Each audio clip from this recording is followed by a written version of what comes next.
What's up, everyone? Welcome to the show, part one of our off-season conversation and assessment with Howard Beck, covering the league for GQ Sports.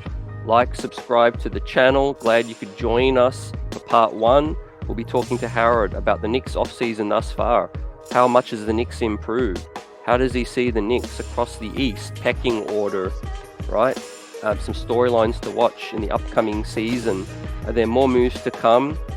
Front office patience levels, and much, much more. Part two will be dropping later in the week on Thursday. We'll talk to him about Donovan Mitchell, Joel Embiid, FIBA tournament coming up, right? Tom Thibodeau and the latest, the Obi Toppin trade. And stay tuned for more, but enjoy part one. Peace. Howard, it's a pleasure to see you. How have you been? Doing all right. Thank you. Been a more or less relaxing summer so far. Got some time in the mountains in Colorado and a little bit more downtime coming up. So just hoping it all isn't interrupted at any point by a Dame Lillard or James Harden trade. The league should just make August a dark month. No transactions, no anything. Just leave it till September 1st, right? Like maybe even after Labor Day here. You know, that we deserve that. Yeah, well, it would suit you, but we might not have as much to talk about. But yeah, I can understand. The memo. We need content too, I guess. Yeah, the NBA dropped that big memo last week as well. We might squeeze that in a bit later, but it's all about the New York Knicks. Off season that's had mixed reactions from the fans alike, New York Knicks diehards.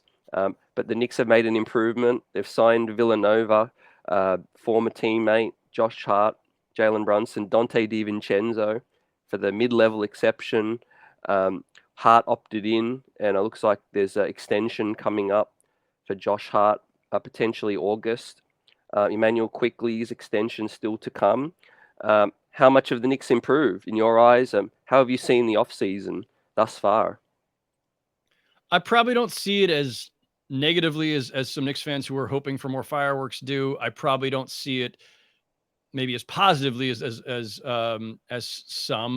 It's a solid off season, right? Like most off seasons are like this, right? Most off seasons for most teams, you're not making the blockbuster deal or the blockbuster signing. You're making some incremental moves. You're hoping for some internal improvement. You're, especially in today's NBA, the Knicks are in this mode, and a lot of teams are, where you're in that kind of that holding pattern where it's we like what we've got. We don't see any, dramatic moves to move the needle right now. So we're sticking with the plan, sticking with who we've got, hope for some internal improvement, and keep our eyes out for a big opportunistic move. And, the Knicks are among the teams, not the only team, but among the teams that have the assets to go make a big move if something becomes available. So it's a perfectly fine offseason to me, but it's easy for me to say I'm not the one. I'm not a Knicks fan sitting there waiting for them to bust through with the 60-win season and a title run. I don't know that they're any closer to a title. Excuse me. I put it this way. I don't know that they're any closer to title contention today as we speak than they were when the season ended. Keeping Hart, great, and eventually extending him, I'm sure. Picking up Dante DiVincenzo, nice move.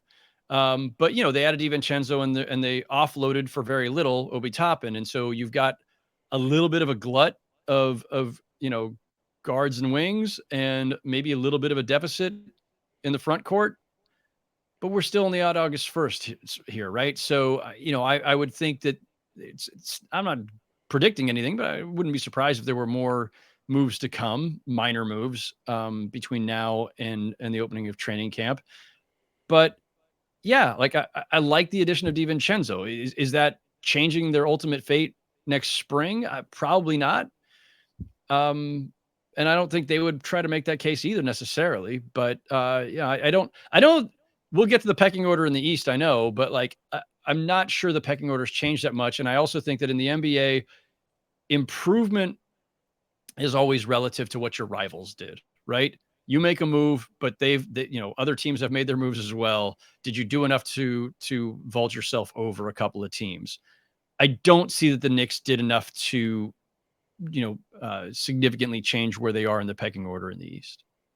Yeah, no, you've made some very fair points. I think a lot of fans have evaluated the off-season in terms of this is Leon Rose front office's fourth off-season, fourth regime, and they expected possibly a little bit more, well, a lot more possibly. But obviously, last off-season was the sliding doors moment with Donovan Mitchell. They were comfortable not going all in, and that's when they really expressed a level of patience that a Knicks front office hasn't in a little while now. And going back to this offseason, we've heard the talk with Paul George and the Clippers. We don't really know how motivated the Clippers were to move on for Paul George, but the fact that they had those discussions, for me, at least lets me know that Leon Rose was trying to, make that significant upgrade.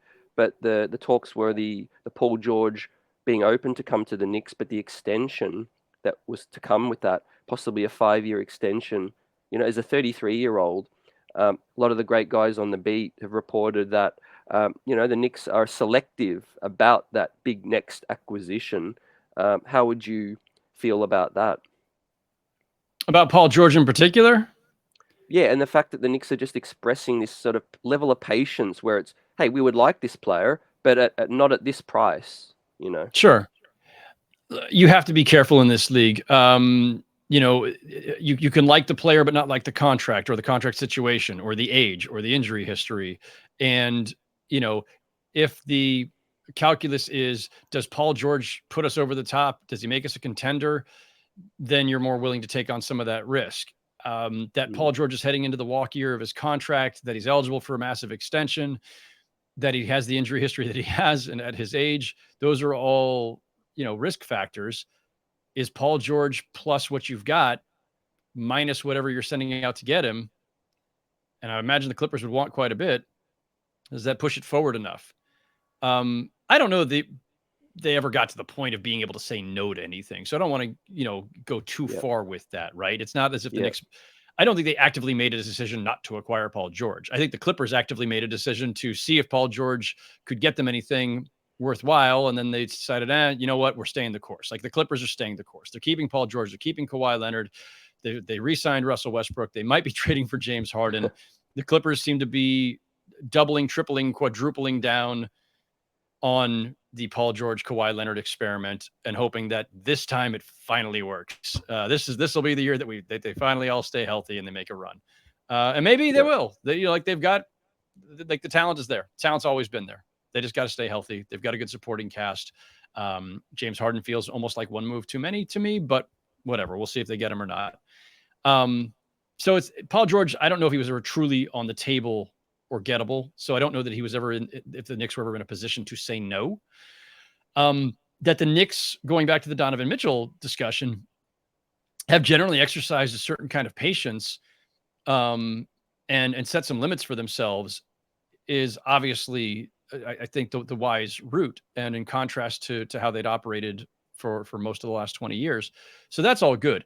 But I have two ways of viewing this. And I don't remember if we talked about this the last time I came on a few months back, but I have two ways of viewing the Donovan Mitchell thing. One is, I don't think he would have been the right player at the right time. And I think he would have probably cost them too much. And I was fully, supportive of the idea that they whether they walked away or whether the Jazz walked away from them is almost immaterial, that they weren't going to go all out to get him and then create a small backcourt, immediately have I think an issue of how do you balance the Brunson Mitchell thing.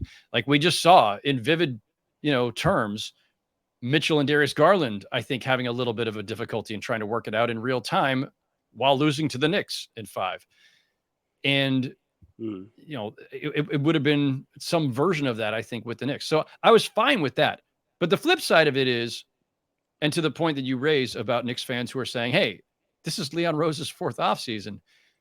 He did come in as the guy who ran CAA basketball. He came in as the guy who has connections to all these stars and comes in with World Wide West, and they're without, you don't need to make a single phone call to know this. When James Dolan hired that tandem, it was because they run CAA basketball and because they know all these players, and the expectation is those contacts, those connections are going to pay dividends down the road. And it's 4 years in, and I don't think you can say that those connections have paid any dividends. I'm not surprised at that, by the way. Connections are not actually how you build teams in this league. It's not that they're immaterial, but knowing guys, having relationships with guys, having formerly represented guys doesn't mean they're signing with you or they're going to force trades to you. It doesn't work that way. I think some people at the Garden think it works that way, but they're wrong. So I don't, ultimately every GM or front office is judged on, there's the basics, right? How far did you go during your time? Did you, were you able to get to the finals or win a championship? Or did you at least make a few conference finals? Were you at least better than the previous 5-year span, whatever it may be? And then the other way of evaluating them is how well did you do in building a roster, a sustainable, successful roster? I think overall they've done pretty well over the last few years, right? Couple playoff appearances and a second round appearance and steady forward progress, a big bet that they made on Jalen Brunson that has paid off spectacularly. And, that papers over a lot of some of the missteps, right? They did draft Obi Toppin over Tyrese Halliburton, of course, and now they've traded Obi Toppin to the team that has Tyrese Halliburton, and they got almost nothing back. They basically just gave him away. So yeah, like any front office, they've had some hits and misses. They're somewhere solidly in the middle. But it's one thing to be patient. It's one thing to give them credit for not selling the entire farm to get Donovan Mitchell. It's another thing to say, well, they're on the right. They're on a path that's going to lead them to fame and glory. At some point, you do have to get the superstar. That's the history of this league is superstars win championships. So at some point, you got to get that guy. Jalen Brunson's really, really good, but he's not at that level, right? He's not, he's not Nikola Jokic. He's not Joel Embiid. He's not Luka Doncic. He's not, you still need, he's probably should be your 1B and you don't have your 1A yet, right? So at some point, and I'm guarantee you people at the top of the chain at the Garden think this way. At some point, you got to get the guy. They don't have him yet. So as long as you're in the position you're in right now, you're still probably coming in behind the teams that have Jason Tatum and Jaylen Brown, or Giannis and everybody, or Jimmy Butler and whoever, like Jimmy and Bam and whoever, I should say. Like you're still behind, you're still a tier behind those guys as long as you don't have the superstars to match, because this is a superstar league. And so again, I credit them for being patient and for not going all in for the wrong guy at the wrong time. But at some point, you do have to get the guy. Absolutely, yeah. And you just they'll be judged for that. Yeah, they'll be judged on that. Yep. Yeah, you summed up the thoughts of probably the majority of the fan base in terms of, it's a holding pattern. Pleased with the improvement. Big season coming up. For me, I want to see the Knicks just improve every year. And, you made the second round. So improvement would mean at least the same or Eastern Conference Finals. We'll talk about the East and a little bit more about Donovan Mitchell and news coming up and a breakout Knicks player. All this and more. Stay tuned. Howard, in terms of the East, you mentioned, the Knicks, you don't feel the Knicks have really changed their positioning from where the season finished. There's a lot in flux, I appreciate. Miami Heat, the Damian Lillard, is that going to happen? Is that not? Philadelphia is seemingly going to be in a different situation. But if James Harden is leaving, the reports are Philadelphia is not welcoming a star back. It might be Norm Powell, Trey Mann, some draft picks, Mook Morris. How do you see the Knicks, in terms of your East rankings as of today? I know things can change. NBA.com has them coming in at 4th. So they have them at 4th behind Boston, Milwaukee, and Miami? Philly? Oh, and Philly. Okay. No, Philly's actually 3rd and Cleveland 5th. Yeah. Okay. So that they don't even have the Heat. Yeah. Yeah. It's interesting because obviously, like the Heat they're the weirdest team to assess year in, year out, right? Especially after this past season, going from play-in to finals. Part of me thinks we should absolutely be giving the Heat the benefit of the doubt in that even if they don't finish top 4 in the regular season, we should just pencil them in as a top 4 Eastern Conference team, if not on record, then on ability and production because they're going to somehow find their way to the conference finals anyway because they're the freaking Miami Heat and Jimmy Butler's just going to will them there again. On the other hand, they lost two really important role players and they're still in a holding pattern on Lillard, and we don't know whether that's going to happen or not. We don't know what it's going to cost them. So it's hard. And then this, the Sixers have, so I asterisked both of those teams, the Sixers and Heat. The Sixers have this whole James Harden thing. They might just end up bringing him back. Like Daryl Morey's done this dance before. Like we know this. If he's decided that I'm not trading the guy who wants to be traded unless I get what I want, then he's not going to do it. That may be to the Sixers' detriment because an unhappy James Harden might actually drag them down. But so it's hard to assess them. So here's the way I did it. The top tier, everybody agrees, is the Celtics and Bucks in some order. It doesn't really matter, but they're the top tier. That next tier should be the Sixers and Heat. But I labeled it my ghost tier because like it's kind of ephemeral. It's kind of I don't know if they're really going to be there or not. On paper, if we wiped away the uncertainty about James Harden and the discontentedness of James Harden, you'd say they're no worse than the third or fourth best team in the East. It's still Harden and Embiid and a bunch of really good players. Like why aren't they top four? And the Heat, their record notwithstanding, just went to the freaking finals. And yeah, they lost a couple of role guys, but they still have Jimmy and Bam and a bunch of other good players. And it's the Heat. They're going to find guys to replace, Vincent and Strus. They're the Heat. They're like, if they don't get Lillard, they're going to find somebody else. They just do. So I can't confidently pencil in the Heat and Sixers in the top four, but I think they deserve to be there as a projection exercise. So that puts the Knicks down to what I would consider like a third tier there, right? You've got the two teams that are definitely the best in the East, and the Celtics and Bucks. You've got two teams that should be in contention depending on what happens. And look, let me just close the loop there on the Sixers and Heat. If the Heat get Lillard, they're certainly going to be considered in the top 3 or 4 in the East, and maybe we'll even put them alongside the Celtics and Bucks in the top tier. If alongside the Celtics and Bucks, the Sixers, I tend to think that either Harden is there on day one, or if he has been traded, it's not going to be for Norm Powell and stuff. Daryl Morey is going to find a way to get what he needs to because he usually does. Okay. So I think it's either Harden and Embiid, and if Harden can muster the enthusiasm to still be there, they're still going to be very formidable. If it's not Harden, I don't think they've just gotten Flotsam back. So I'm going to still pencil in Sixers and Heat in that top four. Then it's the Knicks and Cavs in whichever order. It doesn't really matter. They're somewhere in that 5-6 range again. And if I'm being honest, I think there's a potential for that tier to be larger, that it's not a 2-team tier. Because the Nets, things could break a certain way and they're in it. The Hawks, things could break a certain way and they're in it. Even the Pacers, I think things could break a certain way and they're in it. Like those are teams that, for various reasons, have some upside and some potential that maybe we couldn't see last season because of changes that have been made. Quinn Snyder going to the Hawks kind of sorting out a few things there. The Nets now having a full training camp with this new group of players, and Bridges being kind of their centerpiece from day one. The Pacers presumably getting a fully healthy Tyrese Halliburton and some of the players they acquired in the offseason. Like the Pacers are on their way up.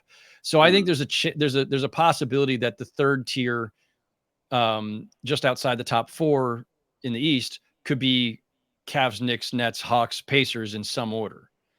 Yep. And then after that, it's some combination of like, Raptors, Bulls, but who cares?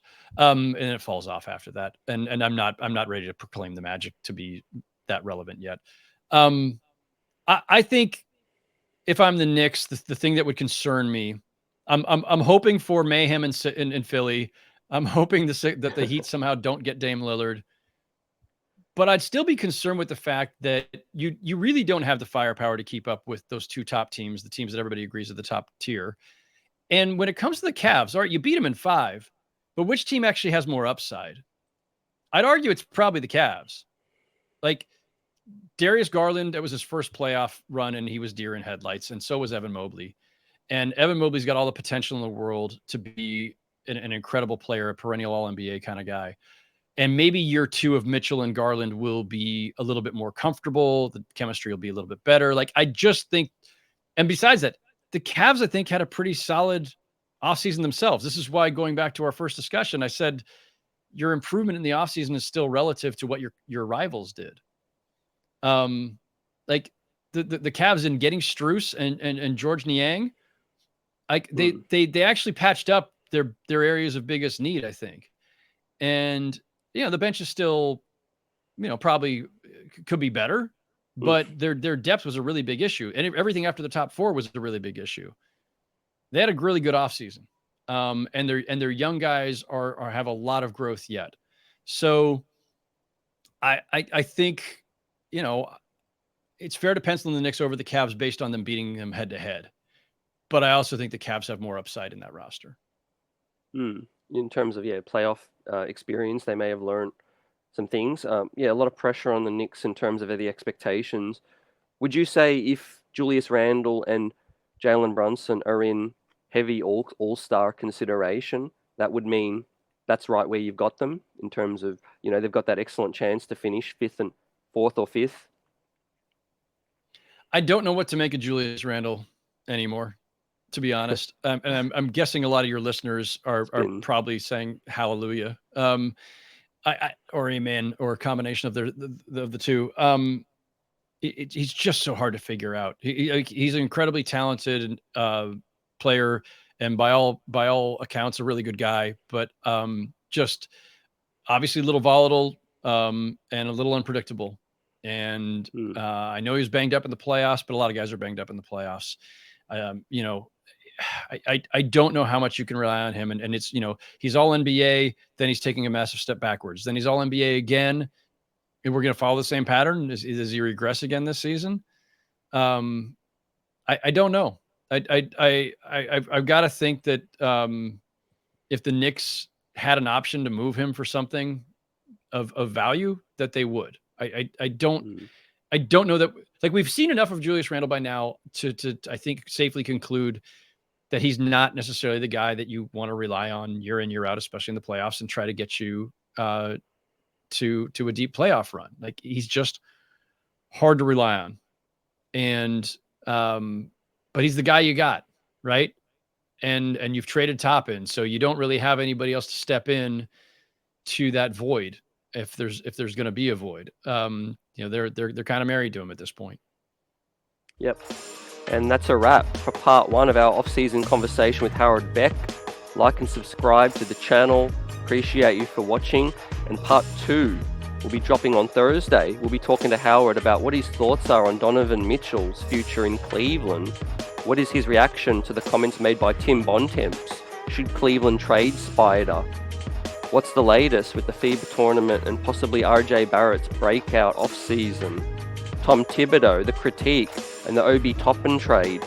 We'll talk to him about the NBA front offices that are difficult to deal with. Have they got the NBA confused? Thanks for watching, and see you on the next one.